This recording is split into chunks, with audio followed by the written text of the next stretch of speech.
कमळी या मालिकेच्या येणाऱ्या पुढील काही भागामध्ये आपल्याला जबरदस्त असा ट्विस्ट पाहायला मिळणार आहे।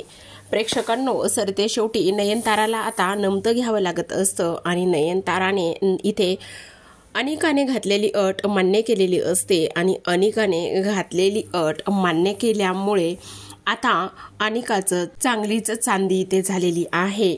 आता प्रेक्षकांनो, आपण पाहत आहोत की कशा पद्धतीने आता इथे हे सगळं काही होत आहे। कारण आता नयनताराने ही जी काही अट मान्य केलेली आहे त्या अटीमुळे खूपच मोठा गोंधळ इथे झालेला असतो आणि त्याहूनही सगळ्यात महत्त्वाची गोष्ट, अनिकाने खूप सारं ब्लॅकमेल केलेलं असतं आणि अनिकाने ब्लॅकमेल केल्यानंतरच ह्या सगळ्या गोष्टी इथे होत आहेत हे सुद्धा आपल्याला इथे पाहायला दिसत आहे। त्याचबरोबर प्रेक्षकांनो, आपण आणखी पाहत आहोत की आता काही जरी झालं तरी सुद्धा ऋषीला आता इथे कमळीवर असलेलं प्रेम ह्याची जाणीव झालेली असते आणि म्हणूनच तो आता इथे तिला प्रपोज करण्यासाठी निघणार असतो। तर प्रेक्षकांनो, आता ह्या सगळ्या गोष्टी आपल्याला या आजच्या ट्विस्टमध्ये जाणून घ्यायच्या आहेत। तर आपण आत्तापर्यंत पाहिलं की रात्री बऱ्याच उशिरापर्यंत कमळी आणि ऋषी फोनवरती बोलत होते।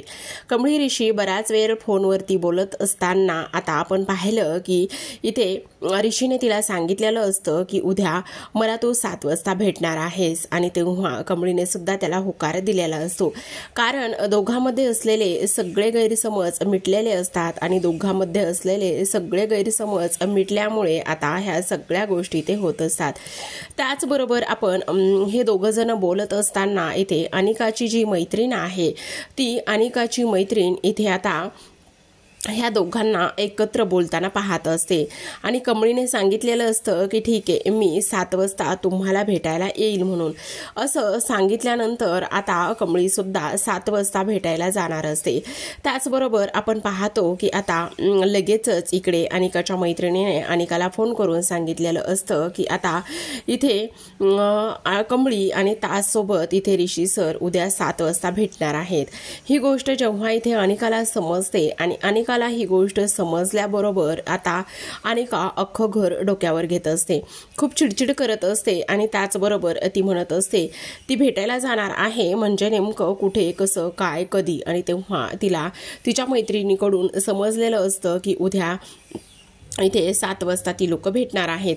ह्या सगळ्या गोष्टी इथे समजल्याबरोबरच आता अनिका विचार करत असते, नाही, काही जरी झालं ना तरी सुद्धा हे मी इथे होऊ देणार नाही। म्हणजे आत्तापर्यंत इथे नयनताराने काहीच केलेलं नाहीये का, असं इथे विचार तिच्या मनामध्ये येतो। मग नयनतारा नेमकं काय करत आहे आणि त्याचसोबत इथे तिने ह्या सगळ्या गोष्टी इथे करायला हव्या होत्या पण तिने ह्या सगळ्या गोष्टी इथे का केल्या नाहीयेत असा सुद्धा इथे आता ती विचार करत असते।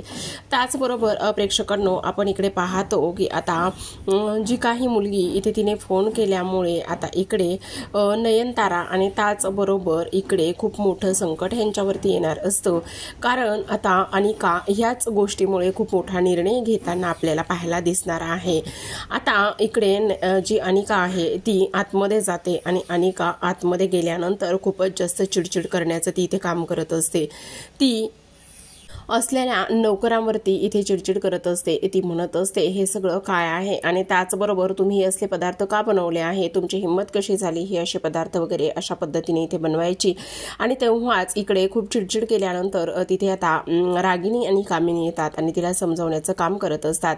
रागिनी कामिनी तिथे आल्यानंतर त्या म्हणत असतात की हे सगळं काय आहे बेबी, तू एवढी चिडचिड का आणि कशासाठी करत आहेस, प्लीज तू चिडचिड करू नकोस, तुला काही खायचं आहे का, तुला जर काही खायचं असेल तर मला सांग, आपण काहीतरी इथून बाहेरून वगैरे ऑर्डर करू शकतो, असं इथे त्या बोलत असतात। आणि तेव्हाच इकडे अनिका चिडचिड करत असते कारण ऋषी जो आहे तो इथे कमळीला भेटायला जाणार असतो आणि ऋषी कमळीला भेटायला जाणार म्हणूनच ह्या सगळ्या गोष्टी इथे तिच्यासोबत होत असतात। अजून तरी नयनताराने काहीच केलेलं नाहीये आणि नयनताराने इथे ऋषीला बोलली सुद्धा नाहीये, म्हणजे इथे माझं ऋषीवर प्रेम आहे ही गोष्ट नयनताराला दिसत नाही का, ही गोष्ट इथे समजत नाही का, असं इथे ती बोलत असते। आता हे सगळं काही बोलणं झाल्यानंतर कामिनी म्हणत असते, अगं तू वेडी आहेस का, मग ह्या सगळ्या गोष्टी इथे होत असतील तर मग काय करायचं आहे, तू लगेचच फोन करायचा आहे आणि लगेचच फोन केल्यानंतर तिला चांगलंच फैलावर तू घ्यायचं आहेस. मग चल पटकन इथे फोन कर आणि पटकन फोन केल्याच्या नंतर जे काही आहे ना ते इथे होऊन जाऊ देत, असं इथे सगळेजण बोलत असतात. त्याचबरोबर आता लगेचच अनिका वेळ वाया घालवत नाही आणि अनिका तिच्या आजीच्या पावलावर पाऊल ठेवतच इथे चाललेली असते. ती लगेचच आता नयनताराला कॉल करत असते, पण नयनतारा इथे त्याच विचारामध्ये असते, कारण यांच्या घरी इथे कमळीची आई सरू आलेली असते आणि ती आल्यामुळे आता इथे ह्यांच्या नशिबात तर चांगले चांगले फूड्स वगैरे हे सगळं खायचं नशीब असतंच. आता लगेचच इकडे नयनतारा विचार करते, अनिका काही शांत बसणार नाही, पण माझ्या मुलाचं आयुष्य मी या पद्धतीने मार्गाला लावू शकत नाही, काय करावं मला कळत नाही, असं ती इथे बोलते. आता लगेचच तिला अनिकाचा फोन आल्यानंतर अनिका तिला म्हणत असते काय चाललेलं आहे आणि त्याचबरोबर किती वेळ लागणार आहे, आणखी तुम्ही आणखी इथे ऋषीशी बोलले नाही आहेत का आणि माझ्या लग्नाचं काय होणार आहे, मला हे सगळं ह्या पद्धतीने होता कामा नये, काही जरी झालं तरी सुद्धा इथे ऋषीचं आणि माझं लग्न झालं पाहिजे, ह्या गोष्टी मी तुम्हाला इथे काही वेगळ्या आणि नव्याने सांगायला हव्यात का, नाही ना, मग तुम्ही हे सगळं का आणि कशासाठी करताय असं सुद्धा बोलण्यात येत असतं. तेव्हाच आता इथे ती बोलत असते, हे बघ जरा शांत बस आणि ह्या सगळ्या गोष्टी आता तू काळजी करू नकोस आणि त्याचबरोबर हे सगळं अशा पद्धतीने होत असताना मला थोडासा वेळ हवा आहे, आणखी वेळ मी तुम्हाला देऊ शकत नाही आणि जर तुम्हाला वेळ हवा असेल तर इथे ऋषीचे बाबा तिथे असतील तर इथे मी लगेचच तो जो काही इथे व्हिडिओ आहे तो व्हिडिओ मी त्यांना पाठवते. आणि त्याचबरोबर इथे आता ती म्हणत असते नाही तू असं काही करणार नाहीयेस, प्लीज तू ह्या सगळ्या गोष्टी अशा पद्धतीने नाही करणार आहे, समजलं तुला, मग ठीक आहे, नाही करणार आहे तर मग तुम्ही कधी बोलणार आहात आणि कधी माझं आणि ऋषीचं लग्न ठरवणार आहात, असं ती इथे बोलत असते. आणि तेव्हाच ती हे सगळं काही बोलल्यानंतर तुम्ही असं ऐकणार नाहीयेत बहुतेक, मला आत्ताच्या आत्ता तो व्हिडिओ इथे काकांना पाठवावा लागेल असं म्हणून आता लगेचच अनिका फोन कट करते आणि लगेचच ती व्हिडिओ पाठवत असते. आता तिकडे बाजूलाच इथे ऋषीचे बाबा काम करत असतात आणि तेव्हा त्यांच्या मोबाईलवरती तो व्हिडिओ जातो. आता धावतच नयनतारा जाते आणि तो व्हिडिओ रिसीव करू नका असं म्हणत असते, पण तेवढ्यातच अनिका तो व्हिडिओ डिलीट सुद्धा करत असते. फोन करून लगेचच म्हणत असते काय वाटलं, कसा वाटला धमाका, पण जर नाही माझं ऐकलं तर मी ह्या सगळ्या गोष्टी ह्याच पद्धतीने करू शकते, समजलं. आता आपण पाहतो की इकडे आता कमळी इथे ऋषीची खूप वाट बघत असते, छान तयार होऊन मेकअप करून वगैरे सुंदर अशी आलेली असते आणि तेव्हा ती ऋषीची वाट बघत असतानाच इकडे मात्र आपण पाहतो की जो ऋषी आहे तो सुद्धा खूपच हँडसम दिसत असतो, तो सुद्धा खूपच छान असा तयार होऊन इथेपर्यंत पोहोचलेला असतो आणि तो सुद्धा इथपर्यंत येऊन पोहोचल्यानंतर आता ड्राईव्ह करत असतो. इथे खरं तर खूपच सुंदर इथे डेकोरेशन ऋषीने केलेलं असतं आणि छान असं एक कॅफे त्याने बुक केलेला असतो आणि त्या कॅफेमध्येच इथे तो तिला प्रपोज करण्यासाठी आज आलेला असतो. आता इथे ऋषी प्रपोज करणार आहे, फक्त ही गोष्ट इथे राधिका सोडून कोणालाही माहिती नसते. आणि जेव्हाच तो इकडे आलेला असतो आणि इकडे आल्यानंतर आपण पाहतो की आता दूरच उभा असतो तर इकडे कमळीच्या सुद्धा मनामध्ये बटरफ्लाय उडायला लागलेले असतात. आता तो म्हणत असतो आता मी जाणार आणि माझ्या मनातल्या सगळ्या गोष्टी मी इथे हिला सांगणार, असा विचार तो इथे करत असतो. त्याचबरोबर आपण पाहतो की आता इकडे मात्र नयनताराने इथे कमळीला अनिकाला सांगितलेलं असतं की तो व्हिडिओ जो आहे तो इथे तू काहीही करणार नाहीये, समजलं तुला. पण तेव्हा अनिकाने आता म्हटलेली असते ठीक आहे मग काय करायचं आहे ते तुम्ही मला सांगा, असं म्हटल्यानंतर आता लगेचच आपण इकडे पाहतो की इकडे नयनतारा हो बोललेली असते आणि नयनतारा आता फक्त आणि फक्त प्राजूच्या काळजीसाठी हो बोललेली असते. आता लगेचच ही लोक सगळेजण तिकडे आलेली असतात, कारण त्यांना आता इथे लगेचच इथे तोंड गोड करायचं असतं आणि ऋषी आणि त्याचबरोबर अनिकाची एंगेजमेंट ठरलेली आहे हे सुद्धा दाखवायचं असतं, म्हणूनच ते तिकडे लोक आलेले असतात. ह्या सगळ्यांना इथे पाहिल्यानंतर आता नयनताराला धक्काच बसतो. आता इकडे तिच्याकडे कुठलाच पर्याय शिल्लक राहत नसतो आणि त्यामुळे ती लगेचच ऋषीला कॉल करते. ऋषीला कॉल करून लगेचच ती इथे बोलवून घेण्याचा प्रयत्न करत असते. ऋषीला सांगत असते ऋषी काही जरी झालं तरी सुद्धा तू आत्ताच्या आत्ता ताबडतोब घरी येणार आहेस, कारण इकडे आता नयनताराचा जो आवाज आहे तो खूपच अस्वस्थ आणि जड झालेला असतो. आता जो ऋषी इथे प्रपोज करायला गेला होता तो ऋषी मात्र हातचं सगळं सोडून लगेचच मागच्या मागेच निघून आलेला असतो, कारण आई एवढ्या अस्वस्थ आहे आणि त्याचबरोबर त्याची आई एवढी अस्वस्थ असताना तो इथे त्याचं प्रेम इथे कबूल करू शकत नाही किंवा प्रपोज तर मुळीच करू शकत नाही, म्हणूनच तो कमळीच्या मागेच निघून गेलेला असतो. कमळीला तर माहिती सुद्धा नसतं ऋषी आला आहे आणि तो अशा पद्धतीने निघून गेला आहे म्हणून. तर आपण पाहतो की आता तो निघून गेल्यानंतर इकडे कमळी त्याची वाटच बघत असते. ती म्हणत असते ऋषी सरांना किती उशीर झालाय, पण ठीक आहे, काहीतरी कामात वगैरे असतील आणि त्यामुळे कदाचित उशीर झाला असेल आणि ते असे मला ताटकळत कधीच बसू देणार नाहीत, हे ती बोलत असते. आता ऋषी धावतच घरी येतो आणि ऋषी धावतच घरी आल्यानंतर इकडे पाहतो तर आता सगळेजण इथे जमलेले असतात.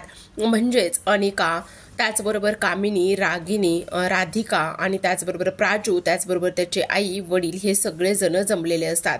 आता हे सगळेजण तिथे जमल्यानंतर तो विचारत असतो नेमकं काय झालेलं आहे आणि त्याचबरोबर इथे तुम्ही एकत्र असे का आलेले आहात असं इथे तो विचारत असतो. आणि तेव्हाच इकडे लगेचच कामिनी पुढे येते आणि कामिनी पुढे आल्यानंतर ती इथे ऋषीला पेढा भरवण्याचं काम करत असते. आणि ऋषीला पेढा भरवण्याचं काम केल्यानंतर तो म्हणत असतो पण हे सगळं काय आहे आणि कशामुळे हे सगळ्या गोष्टी इथे होत आहेत, मला काही कळेल का? आणि तेव्हाच इकडे आता जी काही कामिनी आहे ती म्हणत असते अरे हे सगळं काही तुला तुझी आईच सांगणार आहे की हे सगळं काय आहे म्हणून. पण आता इकडे लगेचच रागिनी म्हणते अगं आई असं काय करतेस तू, आता ऋषीला इथे पेढा भरवलास ना, मग आता नयनतारा सुद्धा इथे आता त्याला आपल्या अनिकाला पेढा भरवणार आहे. आणि तेव्हाच आता अनिका म्हणत असते नाही नाही मला काही गरज नाही, नकोय, मी डाएटवर आहे. आणि तेव्हाच आता इकडे ऋषी म्हणत असतो मला नेमकं काय चाललेलं आहे, ह्या सगळ्या गोष्टी तुम्ही मला सांगणार आहात का की फक्त असंच इथे ताटकळं ठेवणार आहात, तुम्ही सगळे एकत्र काय करत आहात? आणि त्याचबरोबर हे सगळं मिठाई पेढे वगैरे आई काय आहे हे असं तो विचारत असतो. पण नयनतारा आत्तापर्यंत तरी शांत उभी असते, तिने आत्तापर्यंत तरी काहीही सांगितलेलं नसतं. तर आपण प्रेक्षकांनो दुसऱ्या बाजूला पाहतो की आता कमळी इथे ऋषीची वाट बघत बसलेली असते. आणि तेव्हा राधिकाच्या मनामध्ये विचार येतो की हे सगळं काय आहे आणि मम्मीजी असं का करत आहेत, त्यांनी ऋषीला अचानकच का बरं बोलवलं आहे? ऋषी तर इथे आता कमळीला प्रपोज करण्यासाठी गेला होता आणि प्रपोज करण्यासाठी गेल्यानंतर तो असा अचानकच परत आलेला आहे. म्हणजे नेमकं काय चाललेलं आहे आणि त्याचबरोबर ह्या सगळ्या गोष्टी काय आहेत, हे सगळेजण एकत्र का बरं आलेले आहेत हे मला कळत नाही असं राधिकाच्या मनात सुरू असतं. तेव्हा आपण इकडे पाहतो की सांगणार आहेस का तू की नाही सांगणार आहेस, सांगणार असलीस तर लगेचच सांग असं म्हणूनच कामिनी इथे नयनताराला फोर्स करत असते. त्याचबरोबर प्रेक्षकांनो इकडे आपण पाहतो की आता कमळी अक्षरशः त्याची वाट बघून थकलेली असते. तिला असं झालेलं असतं की कधी एकदाचा ऋषी येतोय आणि त्याचबरोबर कधी आमची भेट होती, ह्या सगळ्या गोष्टींची ती इथे वाट पाहत असते. पण आता इकडे मात्र खूपच मोठा गोंधळ झालेला असतो. कारण इथे आता कामिनी म्हणत असते आता इथून पुढे फक्त आणि फक्त आपल्या सगळ्यांच्या आयुष्यामध्ये आनंदच येणार आहे. कारण किती नाही म्हटलं तरी सुद्धा आता हे सगळं नयनतारा सांगणार आहे असं इथे ती बोलते. त्याचबरोबर आता प्रेक्षकांनो आपल्याला हे पाहायचं आहे की खरंच ऋषीला अनिकासोबत लग्न करायचं असेल का, किंवा आता ऋषी हे स्थळ जे आहे ते मान्य करेल का? ह्या सगळ्या गोष्टी खूपच जास्त इंटरेस्टिंग असतात. त्यामुळे अजिबात यापुढील एकही ट्विस्ट इथे मिस करू नका आणि पाहत राहा तुम्ही कमळी या मालिकेचे असेच अपकमिंग भाग आणि अपकमिंग ट्विस्ट. तर भेटूयात पुन्हा एका अशाच नवीन ट्विस्ट सोबत. तोपर्यंत धन्यवाद.